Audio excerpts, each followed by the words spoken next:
to Falconcast, the fastest growing podcast in the history of the known universe. And lots of cool, fun stuff to get to today. We're going to talk a little sport. And I usually set the show up a little bit. When AJ's here, I just want to jump right in. Welcome to the show.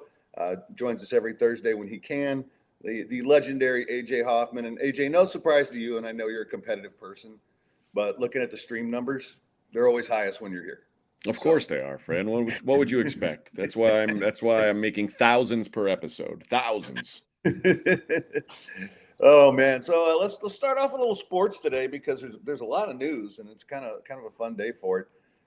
It looks like just a calf strain for Joe Burrow, but we know football's coming because now people are being carted off practice fields. Yeah, and like you'd say just a calf strain, but who knows to what degree? Like a torn calf would be a serious calf strain. So I don't know. It's always scary when you see the cart on the field and then Twitter goes wild. I saw yesterday CJ Stroud tripped over someone at Texans practice and fell down. And it was like a newsworthy report that, oh, don't worry, though. He got up. Everything's okay.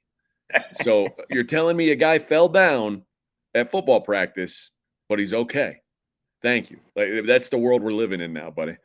Well, everybody is so desperate for news right now, and we talked about the whole July thing, and there's something I want to get your opinion on in a little bit, but it's every story. They're creating top 100s. They're doing anything they can, and everybody's at camp. And here's video of Joe Burrow being carted off. Ooh, couldn't wait to see that.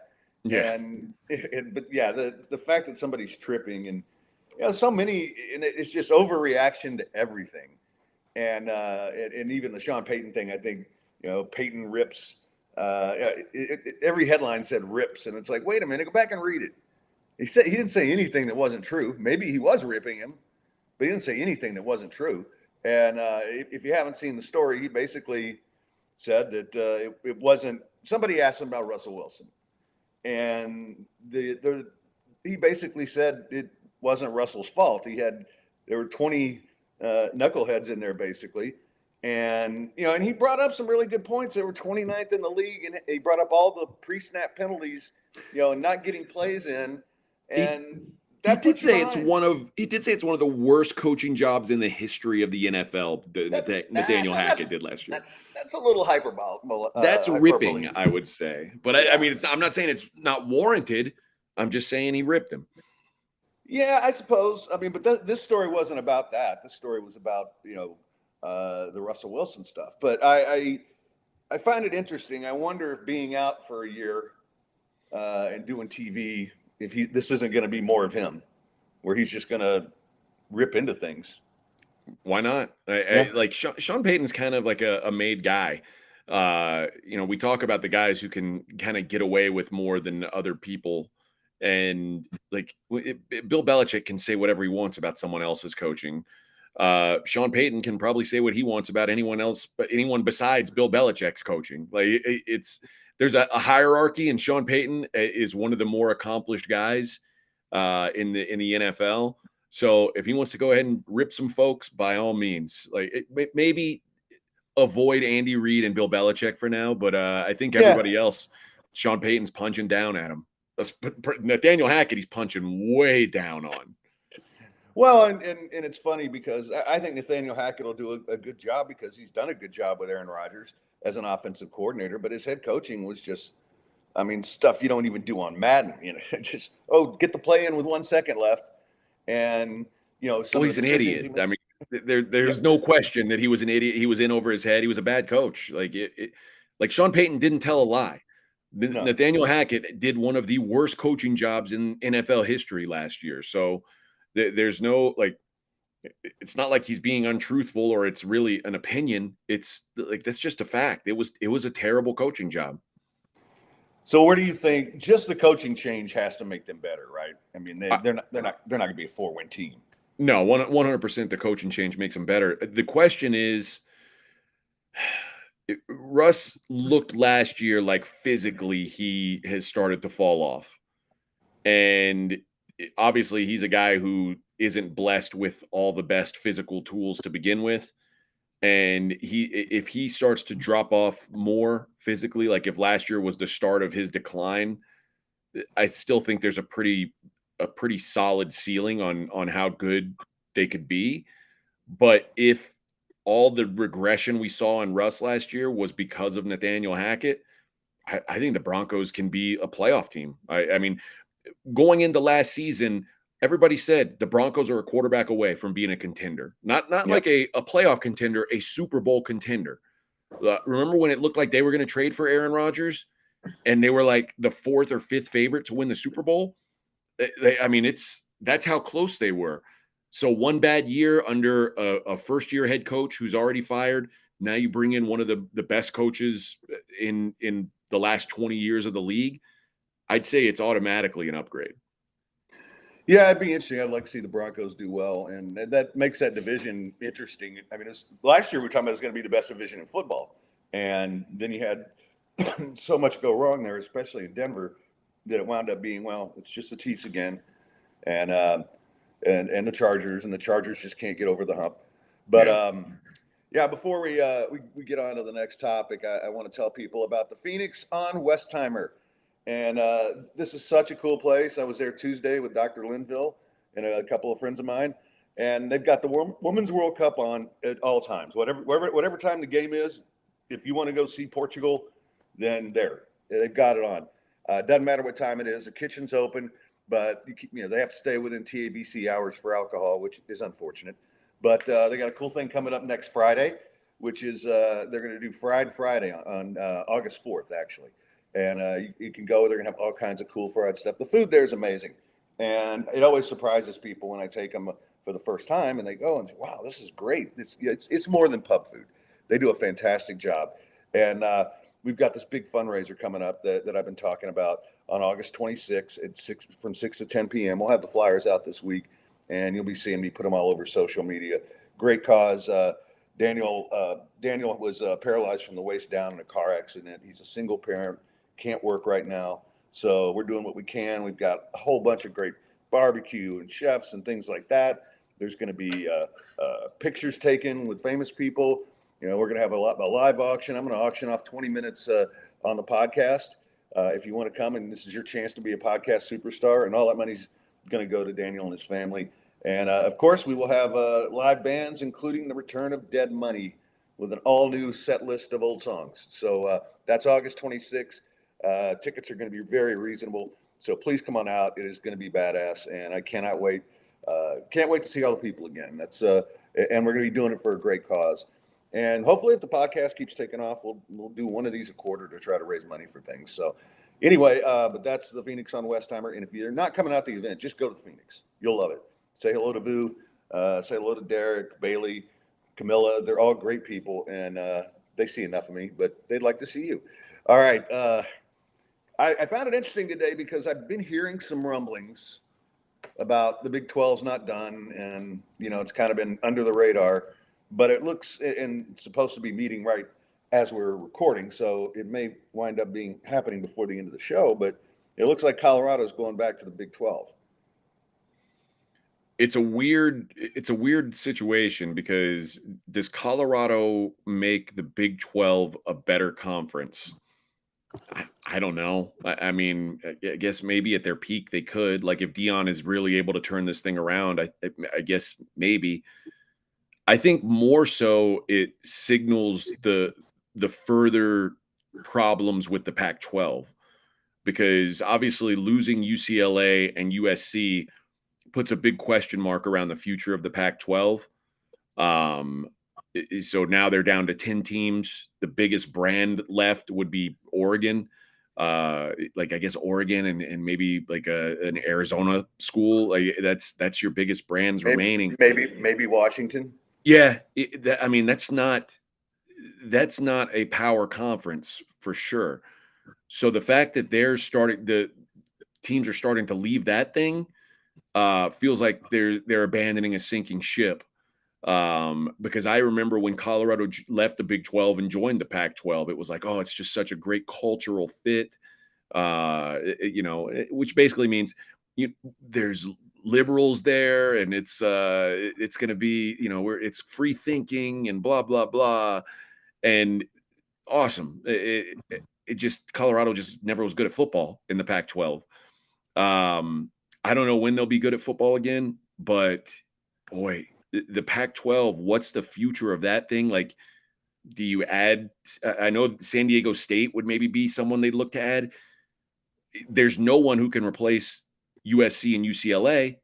So you're certainly going to be a worse conference. I mean, let's face it, the Big 12 is a worse conference today than they were.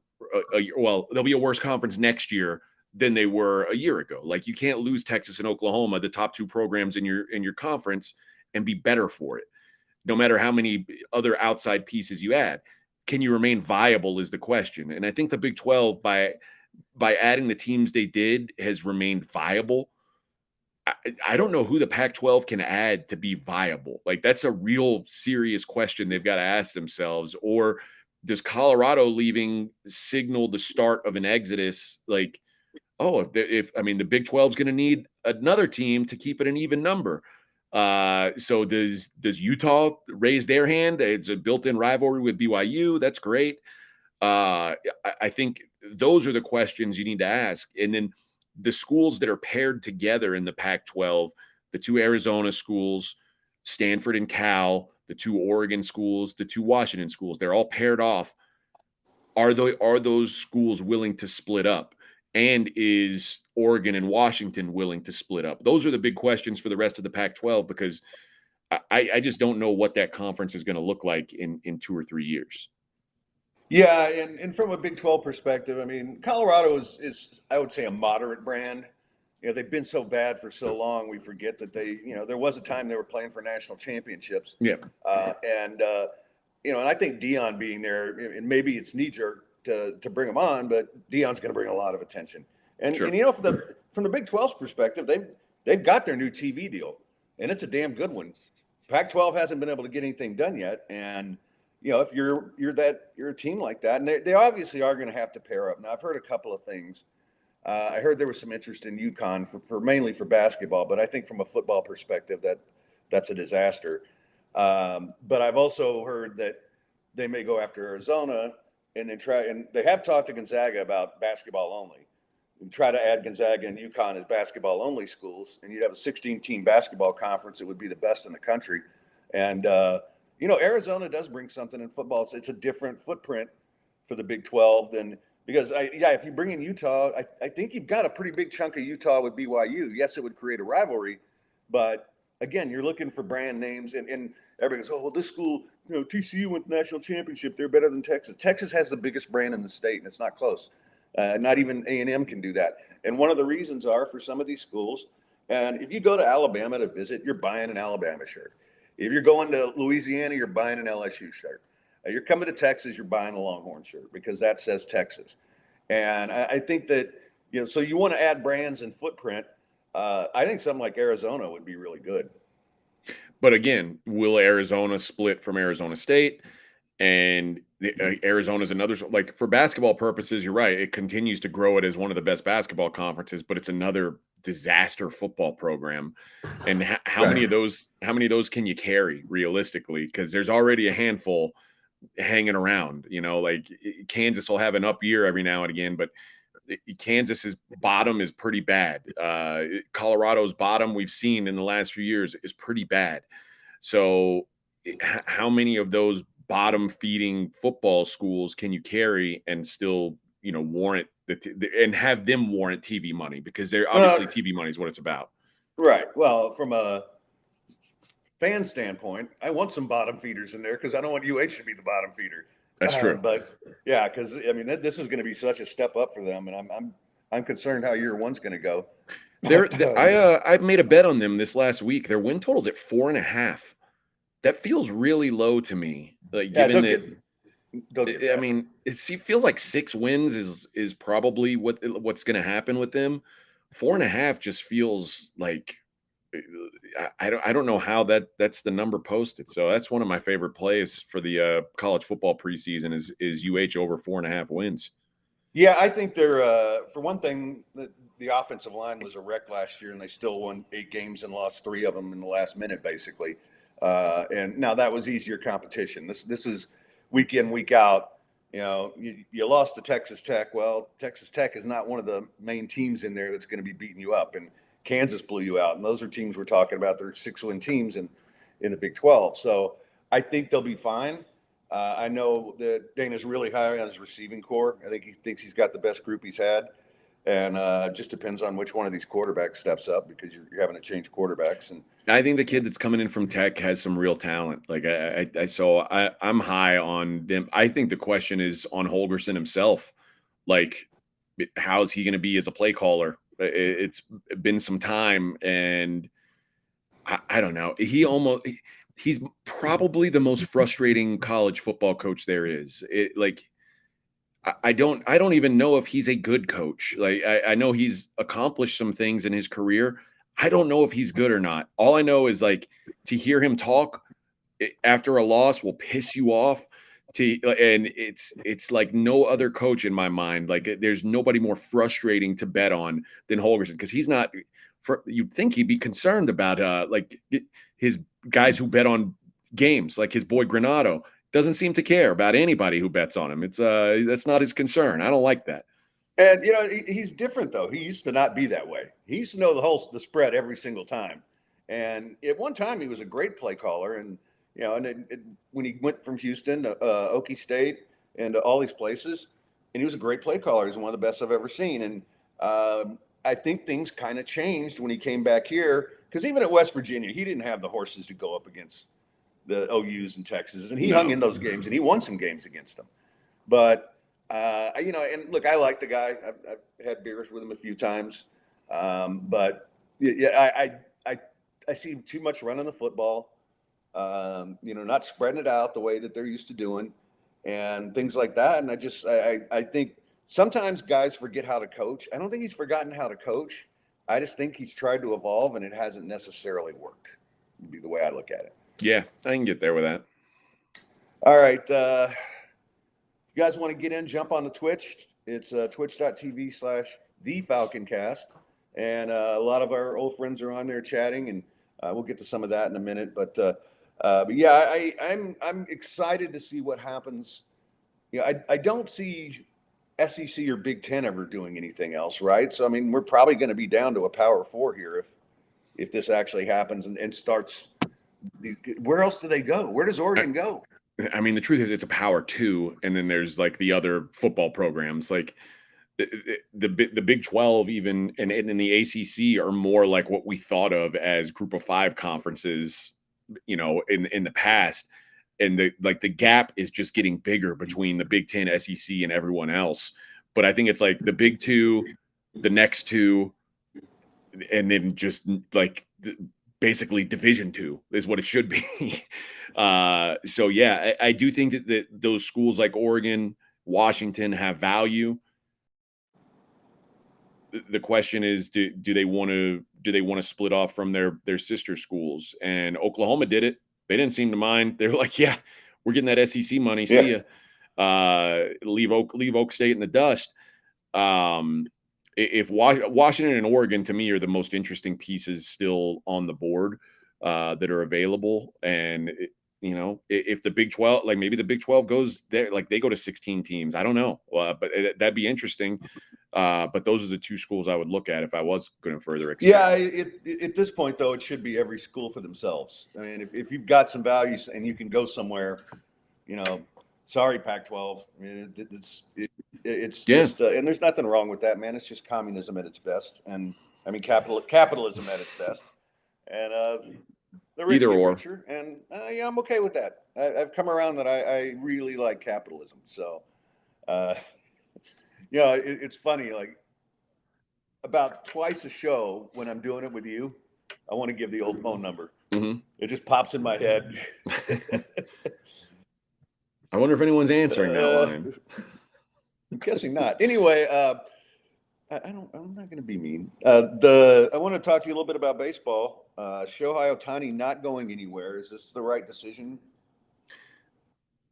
Man, it's certainly a tough decision because he's the kind of guy who could rebuild their entire franchise. But if they've got any chance at making the playoffs this year, they need him. And I think if they've got any chance of keeping him, they need to make the playoffs. So it seems as simple as, do you want to be in the business of employing Shohei Ohtani going forward? And the answer of pretty much everyone is yes, including the Angels. And the Angels are the only ones who have the right to employ him for the rest of this year. So why give anybody else the opportunity? Why give him a chance to go, let's say I don't think he'd go to the Dodgers, but let's say I don't think they would let him go to the Dodgers, but let's say he went to the Rangers. The Rangers want to throw around a bunch of money and get him, and they win the division. They make a run to the World Series, and now Shohei feels like, man, we're really close. I don't want Shohei Ohtani feeling that way. So keep him in your clubhouse. I think they're doing the right thing, like adding Lucas Giolito, Ronaldo Lopez, like adding pieces around him.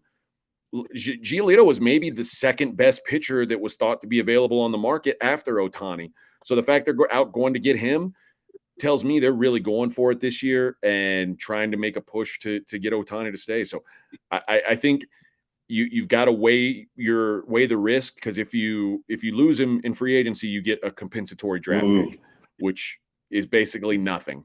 But if you trade him, you're pretty much saying you're not going to be back next year. And I don't think anybody in Anaheim wants that. Yeah, and I'm glad to see him be in buy mode because, they're only 5 games out of a wild card, and it's not that hard to make up 5 games. And, I agree with everything he said. Damn it, I was hoping you would go the other direction. But I was actually at I went to an Angels game this last weekend. Took the boys there, and of course it was the one game where the Angels lost and Ohtani went 0 for 4. So my kids were pissed. It's like, dude, what aren't you supposed to be good or something? But yeah, it was cool getting to see him in person, and I was like, well, hell, it might be the last time we get to see him around here for a while. Might as well go take advantage of it. The Las Vegas A's will be hosting him here at some point. So that's right. That's one of the cool things about doing things like that with your boys. There's so many memories I have. Like I was at Arlington Stadium at the time when George Brett's hit streak ended. Then my dad had taken me up there for that, and had seen so many cool things like that. To get to see players like that is pretty cool. So I was at the game where Nolan Ryan beat up Robin Ventura. See. I mean, that's a good memory. Yeah. Now I'm sounding like old man. I got to tell you about Lawyer Dave real quick. I was waiting to see if he'd pop on for a sec, but Lawyer Dave is the best lawyer for everything. And the number is 713-626-8900. Put it in your phone. If you're in an accident, and guys, you're in Houston, you're going to be in an accident. And you know what? I've seen the drivers in Vegas. AJ can wind up in an accident up there too. But if you're in an accident, give him a call, because here's what's going to happen. He'll tell you to take pictures of the wreck and make sure you get all the information, but call him immediately, because the insurance company is going to try to screw you. That's what insurance companies do. And they have their own lawyers. Well, you got Lawyer Dave, and he's bringing that big axe, and he's gonna lop some parts off. And the cool thing is, it doesn't cost you anything. He doesn't take a case. It's on contingency. If he takes your case, if you win, he wins. And if he doesn't take your case, if it's something that he doesn't handle, he'll refer you to somebody else. I mean, that's how good he is. And I'll tell you what, this guy has been at it for a long time.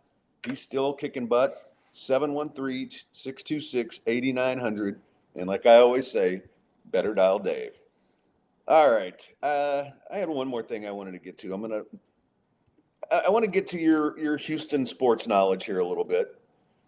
But this thing called Fan Recap wrote a story, and they did, they had people vote on it. And I want to get your opinion on this. So what is Fan Recap? I've not heard of this. It popped up in my feed when I was looking for stuff to talk about.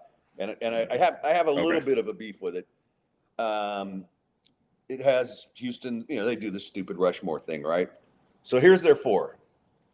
J.J. Watt, Akeem Olajuwon, Jose Altuve, Earl Campbell.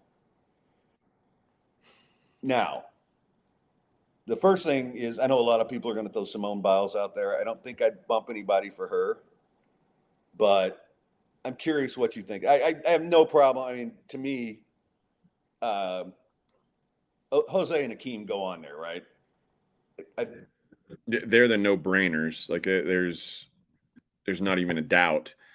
Like are we talking team sport guys, or like we doing Carl see, Lewis? that's the one I was going to bring up, and I know this one is going to sound a little self-serving because I am going to have Carl on the podcast here pretty soon. His brother's my landlord, but I covered him. This is a guy who won 9 Olympic gold medals, 10 world championships, pulled the Jesse Owens, where he won 4 gold medals in one event. And, you know, I argue with people who still say, and I don't know, you can make the strong case for Akeem over him, but even at athletes, I don't know who else you talk about besides those two. But yeah, that's the one that. Maybe a golf. Oh, there's plenty of golfers. Yeah. Yeah. Yeah, that's a tough one, but I think if you do include Carl Lewis, you do have to open the conversation at Simone Biles. Right. And again, you know, I think the Olympics are vastly overrated in general. Like I don't know, you're not playing, like technically you're going against the best in the world, but there's really not defense in a lot of these events, right? Yeah. Yeah. So I don't know. I guess if you're going to bump someone, do you bump JJ or Earl? And that's hard, you know, because Earl, while the career wasn't that long, was just as dominant a player as we've ever seen here. And, you know, and I don't want to be back in my day guy, but I mean, when I was that age, Earl Campbell was the guy. You know, we always talk about when you're 12 years old, you know, that's your guy. And plus I watched him at Texas, and, you know, they should have won that championship game, or well, it's a Cotton Bowl, but they should have won that while he was there. So it's hard for me to bump Earl, and you know, but then you're right. It's good to me. It's Akeem and Altuve for sure, and I think Altuve is just going to cement it here for the rest of his career. Yeah, I think so too, and I'm so glad that the conversation has now gotten past Craig Biggio or Jose Altuve. Like it's not even close. Oh, it's not I not bet a discussion. Palillo would still argue that with us. Even he's out of his mind. He's out of his mind. Like it's so not close at this point. Is like no, I don't ever want to hear anyone tell me Craig Biggio is the greatest Astro again. Like, and it's funny. I still, and maybe it's because of when I grew up, and I know he wasn't like a lifetime guy here. But to me, Nolan Ryan almost defined the franchise. Like, and you know, never won him a championship, so I'm not going to put him ahead of Altuve. But to me, that guy was like the Astros. That was the Astros. That guy. So if you're one of those types, I think you deserve to be in the discussion. And I think maybe to a younger audience, those people think Craig Biggio is that guy. But man, like, when you look at Altuve and having won 2 rings, and you look at Craig Biggio's postseason stats, that's all I need to know. You don't need to tell me anything else about who the man is in this town or in that town. It's certainly not. Well, I'll still do. He wasn't even the best player on his team. I was about to say I'll still make the argument Bagwell was better, and but yeah, it is interesting because I mean I like doing these things sometimes because. You know, but I don't want to be the old guy that just brings up the old guys, right? I mean, like I said, Altuve is on there, but you know, I always prided myself on not being back in my day. This player was the greatest ever. You know, you try to balance it, but yeah, if we're just talking team sports, then I think they probably got it right. And yeah, I mean, Andre Johnson maybe over Earl. Mm-hmm. Maybe, but James Harden. I'm just trying to help you not get off my lawn, guy. Get something a little more hip. Yeah, I can't do it. All right, I gotta tell you about Dr. Linville real quick. And Dr. Linville and I hung out a little bit on Tuesday. We got a really cool thing we think we're gonna do. But if you have problems with your hair, I mean, he's a specialist at this. He's one of the first guys to do it. He was ahead of the curve, and he's still doing it, and he's killing it. And he will make your hair look better. There's no anesthesia. It's just numbing medicine, minimal pain. 95 to 99% of the grafts take because they're handled and prepared safely. And I've been through this process, and I've seen what they do. And no, there's, I was at work that day. I said all along, I probably shouldn't have been, but I showed up at work. I looked like I'd been punched with a baseball bat. But he comes up with an individualized. Oh, I remember it well. He comes up with an individualized plan for each and every patient, and it's only $4 per graft. And go to hairspecialisthouston.com. And if you can't remember any of this, just hit me up, DM me on Twitter, email the falconcast@yahoo.com. And if you book a consultation and let them know you heard about it on the Falconcast, your consultation fee will be waived. That's a $150 value. All right. Lots of stuff that I still want to get to. I want to do a quick TV thing first, because I know you've watched this because it's true crime. Wrapping up The Innocent Man now about those guys in Oklahoma.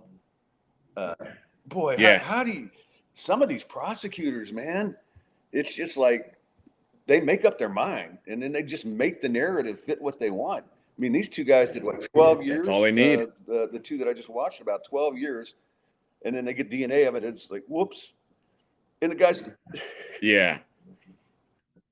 I used to be like a pro death penalty guy, but now I see how often these justice system blows it, and I'm like, man, maybe it's too much to just say death penalty, because it feels like you'll find out years later, oh yeah, whoops, dropped the ball on that one. Yeah, didn't do it. Like DNA is proven now. The one guy was 4 days away from being executed, and he didn't do it. That's crazy, man. And I know crazy. This stuff is messing with my head a lot because it really. Did you do a crime recently? Huh? Did you do a crime recently and you're watching all this stuff to figure out how to get out of this? No. No, but and there's the weird part about this. They convicted 2 of these guys based on dreams they had. Man, if I ever talked about every dream I had about, putting a body somewhere, I'd be gone. Who doesn't have those dreams? I'm just curious.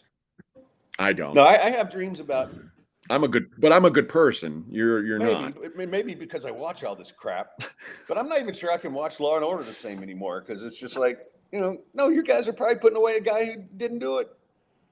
Yeah. But no, I have weird dreams, man. Like, and I dream about alien invasions a lot, and I had. That's in the news right now. Good for you, Fred. You're ahead of the curve on that. I have been for years, but I have this dream that, and it's a recurring dream where the aliens come and invade. They kill a whole bunch of us, but they're like the aliens from Alien Nation, where you put salt water on them, and it boils them instantly, right? So So you're walking around with like a super soaker full of salt water, water balloons, and. Ooh, Galveston salt water too. That'll we double escape kill to them. Galveston, because then they can't get us, and then I wake up. But they're not hot aliens either, right? They're not the kind where you're like, hey, hot blue alien chick. No, these are the little gray guys with the teeth. Do you still do it though? I don't know about those teeth, man. I mean that they could chop something off easy. Yeah, fair enough. All right. I promised the people a granny banging story today, and then we'll get caught up on MMA and tell us about the fights. But it's not really a granny banging story, but it's not misleading. So a friend of mine, I was talking to her about some unrelated work stuff, and she's like, "Hey, I think you should go out with my mom." And I'm like, I don't know about that. And she's like, and then I go, wait a minute, you got 2 kids, right? I'm just realized I'm at the age where if I'm going to see anybody again, I'm going to be a granny banger. I don't know how I feel about that. Plus, what if I do get serious with somebody and now I got to deal with grandkids that aren't mine? That's true. But you don't have to pay for that stuff. No, but that's not your problem. But it doesn't mean I want them around all the time. Hey, can you babysit the grandkids? No. I'm watching. I mean, Fred, I got news for you. They're 6 years old. You can't do it.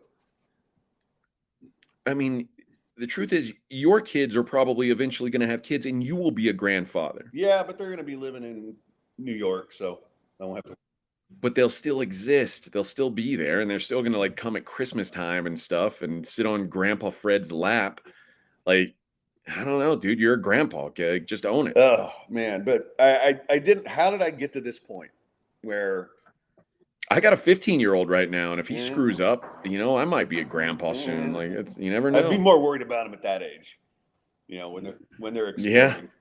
But I was really nice. I said, listen, man, I have failed at every relationship in my life. I have, and not all of it my fault, but it's like being the sucker at the table, right? If you can't spot the sucker, if you can't spot the relationship failure, guess who it is? And It's so probably yeah, you. I mean, I haven't been seeing anybody just because, like, I don't even feel like I'm worthy of a used Thai hooker right now. Not even a used Thai grandma hooker. So this is something I've always found interesting because I've been married the entire time that like dating apps existed. Have you tried a dating app yet? Have you been on like Tinder or something like that? Yes, And how did it work? Like, major was failure. it did it work as No, advertised? major failure. Yeah, Oh, it really? was awful. Now, see, not that you have to worry about it, thank goodness, but you would have a lot more success than me because I'm an ugly old man, and and they kept matching me with people in their like 50s and 60s. I'm like, well, wait a minute. I don't identify with that. So Yeah, in your mind you're 30, but your body is in its 50s. yeah, That's a my body's problem. probably in its 90s by now. I don't know. I was gonna say, yeah, that may be generous, the 50s thing. Yeah. So, and Flea, no, it's not time to become gay just because I live in Montrose. Uh, Not gonna happen. No, I'm gonna be. I'm just gonna not do anything. They have an app for that too, I Oh, hear. yeah, it's called Pornhub. Yeah. Yeah. Oh well. So So you're just gonna ride it out as a single man. Is that what for that's now, the yeah, plan? yeah. Okay. And plus, in talking a little bit about the Canadians' family having all the money. I got murdered in the divorce. I didn't take my own advice, and I'm everything that I have is invested in things right now. But two of them are about to pay off, and when they do, and I'm comfortable again, maybe we'll see. But Did you lose the East yep, Texas land? Oh man, did you win anything?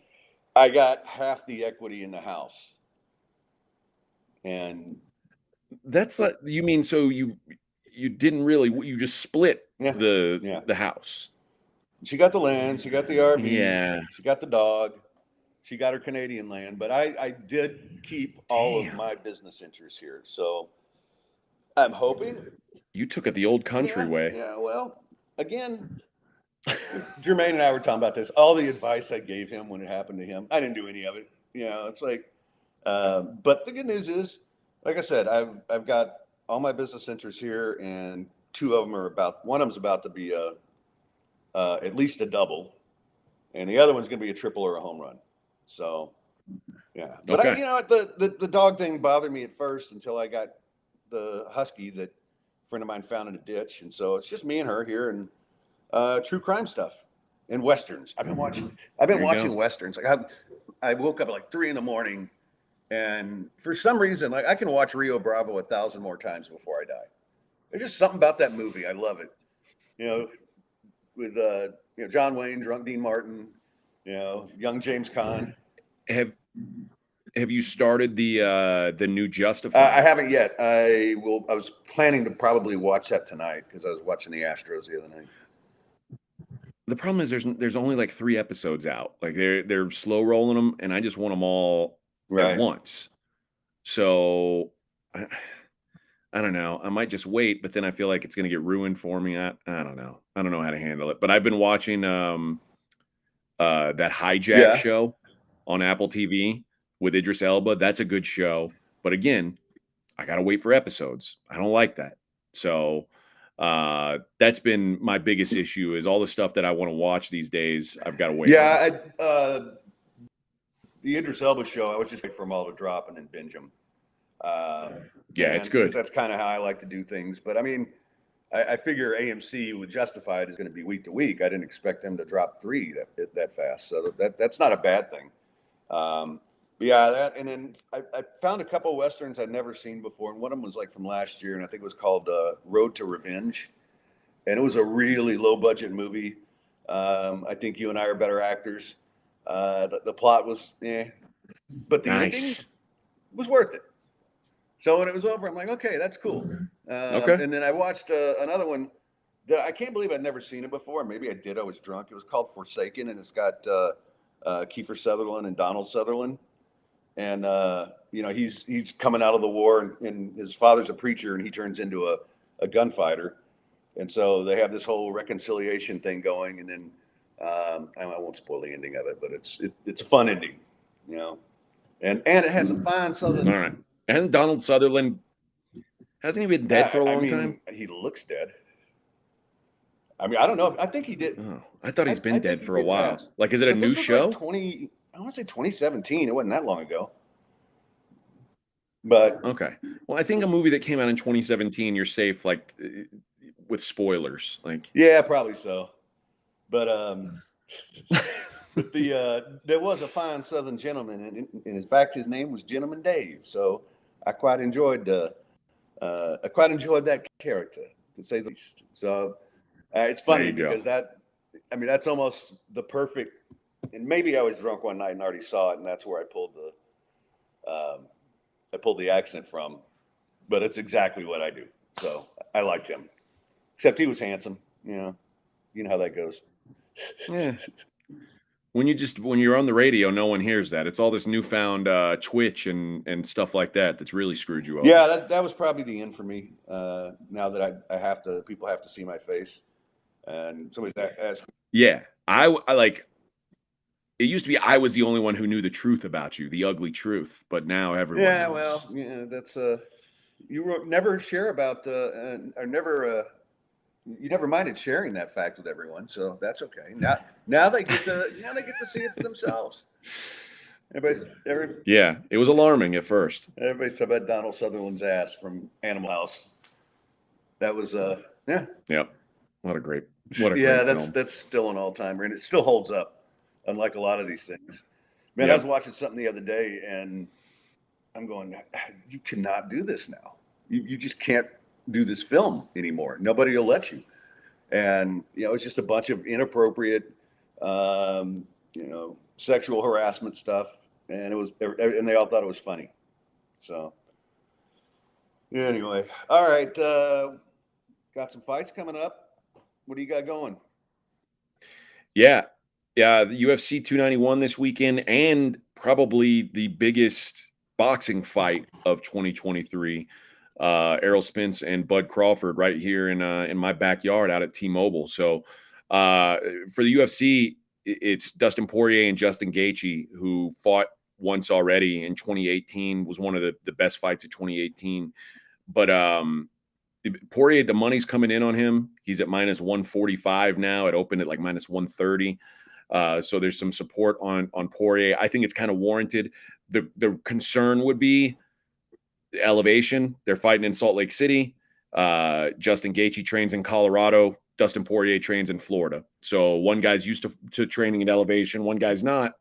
But Poirier strikes me as the kind of guy who is going to download everything that he learned in their first fight and improve on it. Whereas Justin Gaethje's the kind of guy who's going to bite down on his mouthpiece and go out and swing and bang.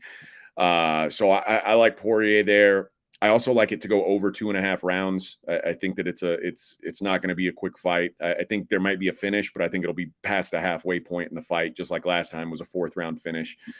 And then in boxing, Errol Spence Jr. and Bud Crawford for all 4 welterweight belts. I think I've been waiting for this fight for years. Money's coming in on Bud Crawford. I disagree with it. I like Errol Spence Jr. in that fight. I think he's the harder hitter. He's the natural welterweight. This is Crawford's 3rd weight class. He's moved up weight classes. And Errol Spence is a guy who every time there's been doubts about him, Like he got in that car wreck and he'll never be the same. They thought he might never fight again. A year later, he's back dominating. His retina gets detached in the lead up to the fight against Pacquiao. So that fight gets canceled and they're like, he might never fight again. And then what's he do? He comes back and beats the shit out of Ugas. Like, I'm done doubting Errol Spence Jr. And if I'm getting him at plus 140, which is out there right now, that's a juicy price for like what I think is pretty much a coin flip fight. I always thought that it was about, and it opened at a coin flip. I thought that was about right. But as it's moved up and up towards Errol Spence being a dog, I'm tempted enough that I'm probably going to take a shot on him at plus 140. Yeah, and I always like with boxing, if I think it's a coin toss and I'm getting a plus number, I'm always taking the plus number. So, and it usually works out more often than not. All right, tell the people about everything you got going on at pregame and how they can get in on it. Yeah, mostly just tell people about the podcast. We do a podcast every Monday through Friday morning, straight out of Vegas AM. So if you have like whatever you listen to your podcast on, subscribe, and we'll be there. We post normally at 5 a.m. Eastern time. So it's up whenever you're up, it's up. And it's 45 minutes to an hour every day of just kind of everything going on in the sports world from a Vegas perspective, like looking at odds, looking at how we can take advantage of things, breaking down the odds. And during football season, they'll last just over an hour. But yeah, that's my main thing going right now. Of course, at pregame.com, you can get UFC package, college football coming up, NFL coming up. You can get all that there as well. But yeah, like the podcast, subscribe to it, man. Subscribe, tell your friends to subscribe. And yeah, I'd love to keep building that thing. We're about to add a video element. So just continuing to try and grow it. Awesome. Well, appreciate you coming on as always. And we hopefully talk again next week. And we're getting closer to football, man. I can feel it from here. A couple more blown out knees in camp. I'm ready, Freddie. I'm ready, my man. It was always a pleasure. It's always fun getting on here with you, and looking forward to the brother, next I'll one. Talk to you soon. All right. See you guys. All right, guys. Couple things to get to here before the end of the show. I want to get caught up a little bit on the chat. I'm going to be able to get to all of you, but just want to shout out a few folks showing up. And I saw Lamont on there finally. King of all witches. It's Chewy. 75 Truth. Flea's always here. Rain Man. I just appreciate all you guys for showing some support and, being here to make fun of me. That's what this is about. And, we're going to do our best to keep it going. And right now, as I've mentioned before, we are one good sponsor away. I can expand it to 3 days a week. So I'm hoping that happens in August. I got some new sponsors coming on. And if you know anybody that wants to advertise or sponsor, it's thefalconcast@yahoo.com. We have ad deals from as low as $300 a month. And so if you want to get in, we'd be happy to have you. And if you just want to support the show, go to thefalconcast@paypal.com. And I have to tell you about one of our great sponsors. And, hey, Beaumont, I want more of you guys. But we're going to Lake Livingston. And Lanham Industries are fantastic. Southern Living Cleaning, it's the Lake Livingston area leader in providing quality service for your vacation home. Consultation services to find the right home and location, decor and theme, and price points. It's your one-stop shop for all vacation home services, cleaning, lawn care, laundry, maintenance, inventory management, and property management services available for Lake Livingston. They've got a highly trained and dedicated crew, veteran-owned and operated. And yes, if one of these deals comes through, I'm going to be using them to find a place out there. Consistent 5-star rating from guests and owners.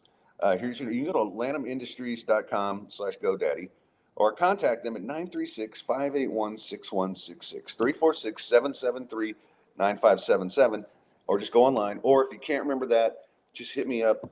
You can always find me on Twitter. You can always email me, and I'm more than happy to get in there and give you all that information, as I am with all of our great advertisers, and I want to thank them all for supporting us.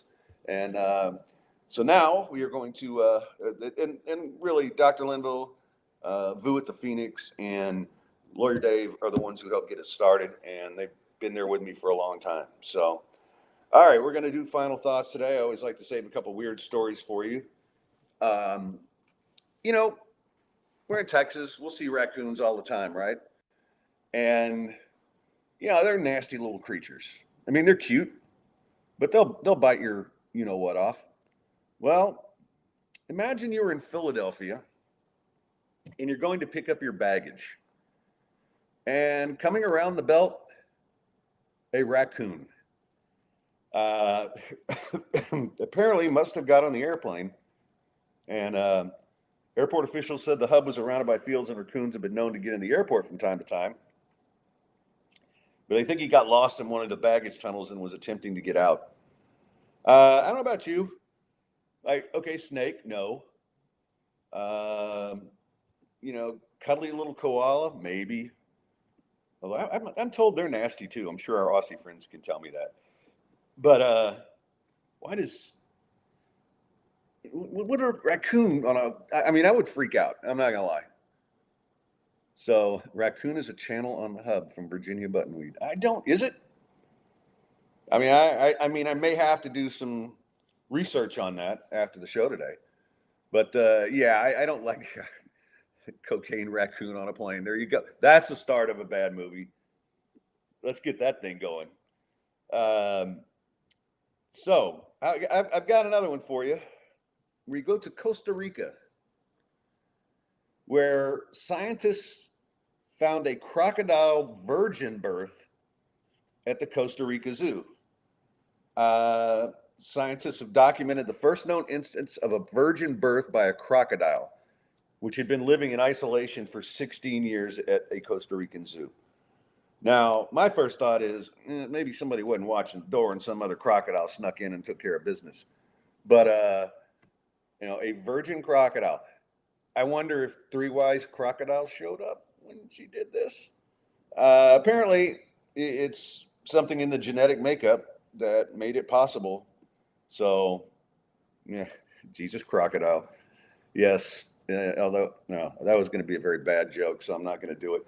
But what I am going to do is thank everybody for tuning in today. It's Shreve mentions Costa Rica has so many beautiful places. Yeah, one of my good friend business partners has a place down there, and I've been meaning to get down there and just so.